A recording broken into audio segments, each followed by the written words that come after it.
Le taux de participation à l'élection présidentielle du 16 novembre s'établit à 46,36% selon les résultats provisoires annoncés par la CENI aujourd'hui. Une diminution si on se réfère au taux de participation au deuxième tour de la présidentielle de 2018 où elle avait atteint 48,9%. Plusieurs maires ont déploré aujourd'hui le blocage de la progression de plusieurs de leurs travaux communaux. Bien que la commune dispose de ressources financières, le gouvernement ne les débloque pas. De l'actualité internationale, des émeutes ont éclaté dans le centre de Dublin à la suite d'une attaque au couteau survenue plus tôt dans la capitale irlandaise, faisant 5 blessés, dont 3 jeunes enfants. Un suspect a été arrêté et la police a écarté tout motif terroriste.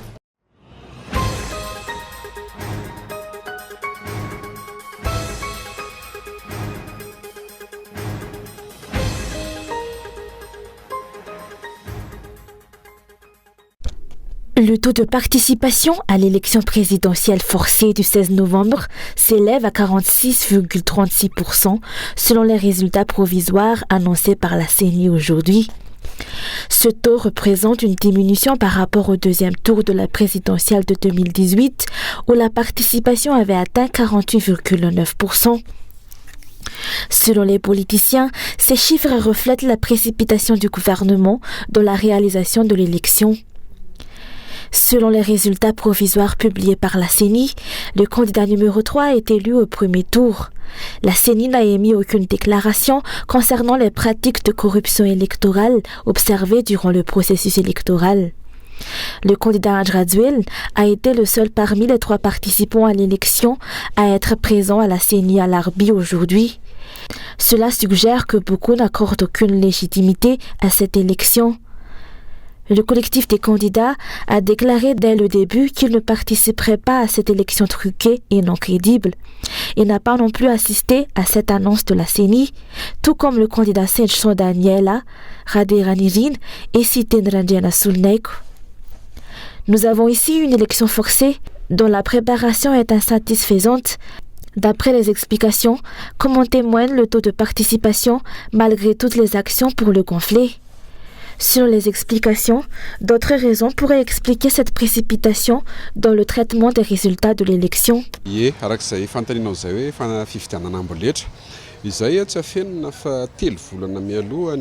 3 mois avant la tenue de ces élections, nous avions déjà dénoncé plusieurs irrégularités, notamment concernant la liste électorale. Il était évident que cette élection manquait de préparation et que sa tenue avait été forcée, ce qui a conduit à un faible taux de participation.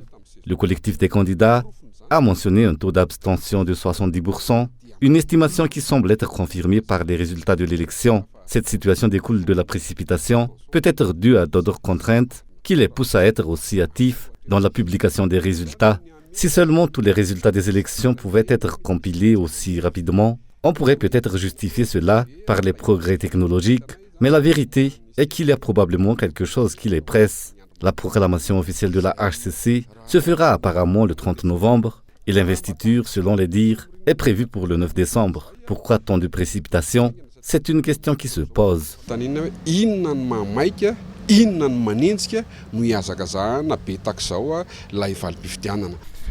Le collectif des candidats a dénoncé depuis des mois les irrégularités dans la gestion du processus électoral de la CENI.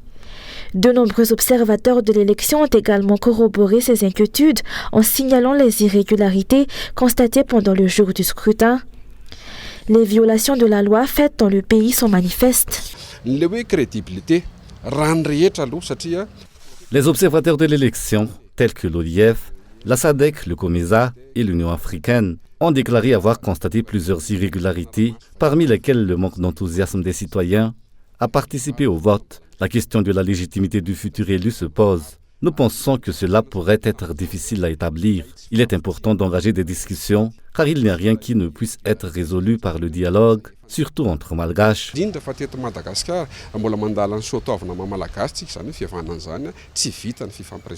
Ces résultats ne suscitent pas de surprise, selon les explications. La CENI n'est pas indépendante et a été impliquée dans une manœuvre visant à favoriser le candidat numéro 3. Elle a ignoré toutes les alertes émanant des partis politiques, des organisations de la société civile et d'autres entités qui réclamaient des garanties en termes de crédibilité et de transparence électorale, selon les explications. Rappelons que le collectif des candidats a émis une déclaration hier avant la publication de ses résultats provisoires par la CENI. Il ne légitimera pas les résultats de l'élection présidentielle et a affirmé qu'il ne serait pas responsable de l'instabilité politique et sociale qui pourrait en découler. Le collectif des candidats a par contre réaffirmé son engagement à poursuivre sa lutte pour la restauration de l'état de droit et la souveraineté de la nation.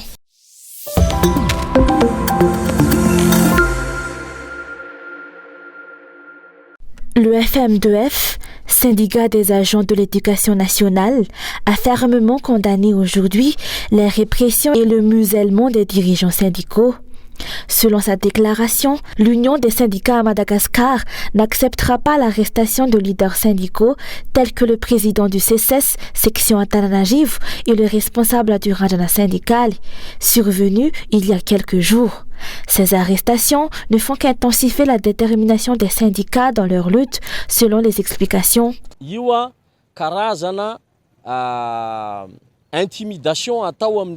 Il s'agit clairement d'une forme d'intimidation envers les dirigeants syndicaux, visant à les dissuader de revendiquer leurs droits et de s'exprimer dans leur rôle de syndicalistes. Nous ne pouvons pas accepter cela. Le problème réside dans le fait que le gouvernement ne semble pas tirer de leçons de ces répressions. En réprimant ainsi les dirigeants syndicaux, cela ne fera que renforcer la détermination du syndicat à se faire entendre. Les syndicalistes qui étaient jusqu'ici restés en retrait commencent maintenant à se rallier à la cause et veulent trouver des moyens pour protéger nos collègues face à de telles répressions.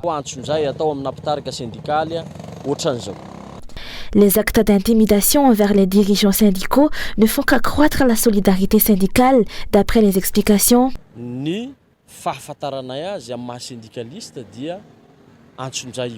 En tant que syndicalistes, nous percevons ces actions comme une menace, une forme d'intimidation. Cela pourrait déclencher la colère de l'ensemble des syndicalistes, intensifiant ainsi leur solidarité. La situation pourrait évoluer vers une autre forme de manifestation que les autorités pourraient de nouveau interpréter comme une atteinte à l'ordre. Cependant, il s'agit simplement d'une lutte pour la vérité et la justice.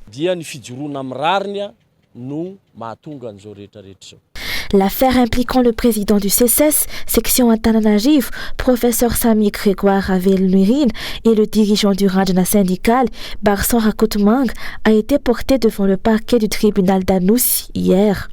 Ces dirigeants syndicaux font face à des accusations d'atteinte à la sûreté de l'État et de complot en raison de leur initiative de déposer une lettre à l'état-major de l'armée à Andoual le 10 novembre dernier. Leur procès est prévu pour le 12 décembre.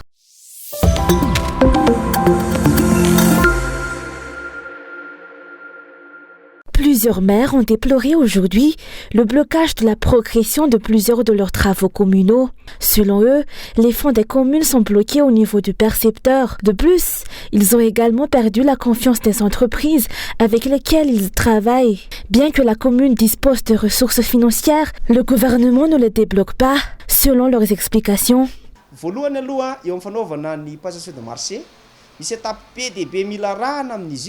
La passation des marchés implique plusieurs étapes et parfois, les communes ne peuvent pas avancer en raison des retards dans la préparation des documents administratifs et entraîne une perte de confiance des fournisseurs envers les maires et la commune, car les formalités administratives nécessaires pour débloquer les fonds prennent du temps et parfois arrivent à échéance. Concernant les infrastructures, la collaboration avec des entreprises privées est cruciale. Sans cette coopération, il est difficile de réaliser des projets d'infrastructure compte tenu des difficultés actuelles dans le déblocage des fonds, surtout dans de telles périodes de tension dans le pays.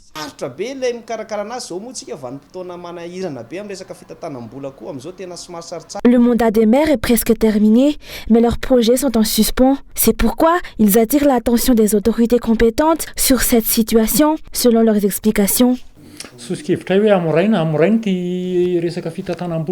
Nous avons émis des suggestions pour faciliter et améliorer la gestion des fonds au niveau communal. Lorsqu'une commune souhaite réaliser un projet, le déblocage des fonds ne devrait pas être rendu aussi difficile, car il s'agit de l'argent de la commune.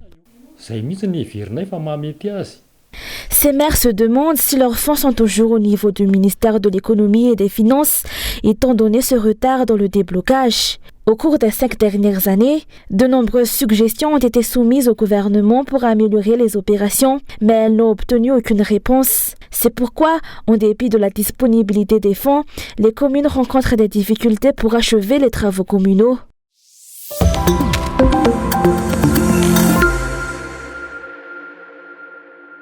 Le syndicat des agents de la JIRAMA, Société nationale d'eau et d'électricité, a déclaré aujourd'hui que la gestion de l'entreprise a dépassé les limites légales. Malgré les défis auxquels elle est confrontée, le traitement des employés au sein de cette entreprise manque de neutralité, certains bénéficiant d'un traitement préférentiel. Le syndicat des agents de la JIRAMA attend le 30 novembre pour la sortie de la catégorie professionnelle de tous les agents. Le fitakina moa fitakina natao tamin'ny 2 octobre 2022 teo. Nous avons manifesté le 2 octobre dernier pour mettre fin à la gestion non impartiale du personnel. Tous les agents devraient bénéficier des mêmes avantages. Bien qu'un accord ait été conclu le 10 novembre, nous pensions que la question était réglée, mais la direction générale n'a pas mis en œuvre ce qui avait été convenu, ce qui a entraîné une grève générale. Finalement, il a été convenu que la catégorie professionnelle de tous les agents sortira le 30 novembre, car il n'est pas légal qu'un agent travaille sans catégorie professionnelle. Bien que nous n'anticipions pas une insatisfaction, nous sommes préparés en cas de désistement de la direction générale, qui n'a toujours pas émis de note à ce sujet.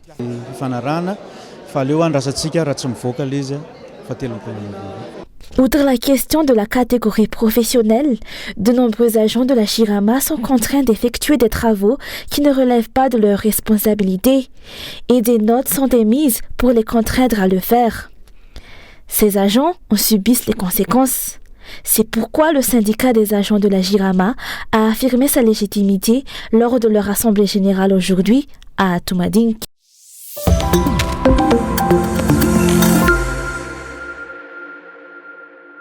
La promotion par le gouvernement d'une culture de violence et de contrainte va à l'encontre de l'essence fondamentale de la culture malgache. Le gouvernement piétine les fondements de la culture malgache en ignorant délibérément les appels et plaintes des chefs spirituels et religieux. D'après les observateurs de la vie nationale, en cette période de crise politique, Madagascar est également confronté à une grande crise culturelle. Le principe sacré du Fiavanan, pilier de la culture malgache, n'est plus. Il a été remplacé par l'ambition dévorante et la soif d'argent, incitant à la trahison et à la vente de ses compatriotes. La cupidité a corrompu la vérité, transformant les mensonges en réalité et inversement.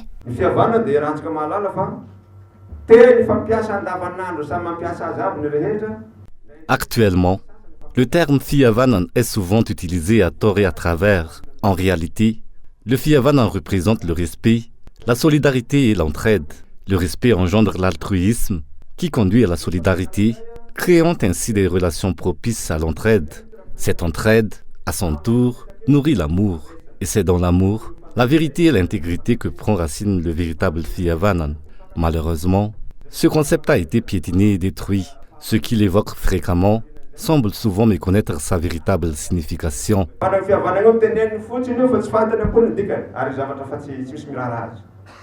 Aucune action entreprise par les dirigeants actuels et l'ancien président ne reflète le véritable esprit du Fiavanan malgache.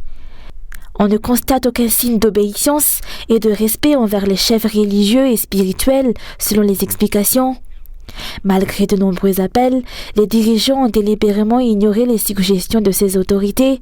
Cependant, il est impératif d'instaurer un dialogue sincère entre les Malgaches pour trouver des solutions à la crise. La crise est actuellement virulente. Je m'adresse à toutes les parties impliquées. Il est crucial de prendre du recul et de ne pas rester figé sur ses positions. Il est nécessaire de se rapprocher pour engager le dialogue sans nécessairement abandonner ses convictions. C'est une démarche essentielle. Ne pas attendre que la situation dégénère en tragédie avant d'entamer des discussions. À ce stade, il sera trop tard.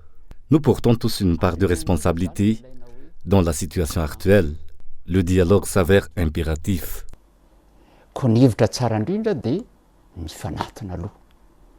Selon les explications, divers factuels contribuent à l'acculturation, parmi lesquels on peut citer les difficultés de la vie, l'héritage du colonialisme, l'influence envahissante de cultures étrangères, le manque d'éducation culturelle et l'autoritarisme culturel.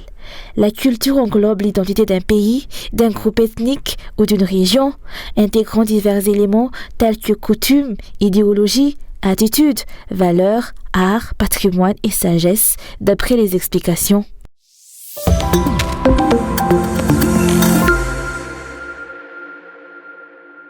Seulement 1/5 de la demande en lait à Madagascar, soit 45 000 litres par jour, est produit localement.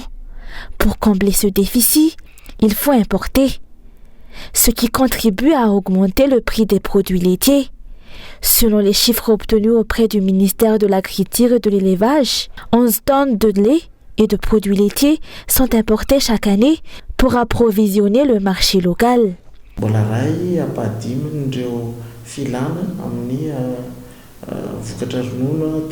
Seulement 1/5 de la demande en lait est produit localement, ce qui nécessite des importations.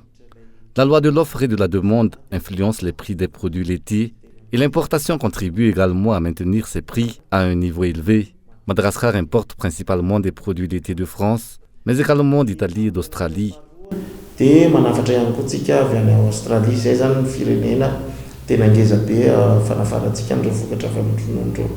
La région de Vakna-Karach est le principal producteur de lait à Madagascar, soit 65% du lait du pays. Malgré les efforts des éleveurs, la production laitière rencontre de nombreuses difficultés. Parmi les pays africains, le taux de consommation de lait malgache est l'un des plus bas, étant seulement de 5 litres par personne par an, comparé à la consommation de 120 litres par personne par an au Kenya.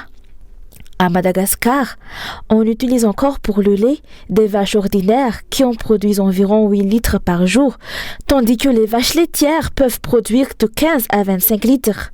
Le gouvernement a commencé à importer ces vaches laitières, mais le projet est resté à un stade préliminaire, selon les explications.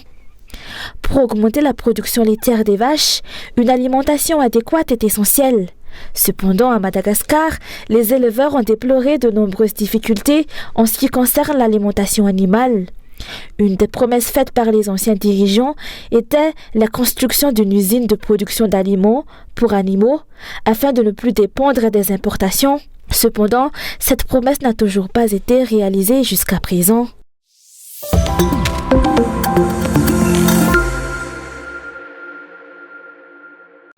Un bus en flammes, des magasins pillés. Hier soir, le centre de Dublin a été le théâtre de scènes de chaos.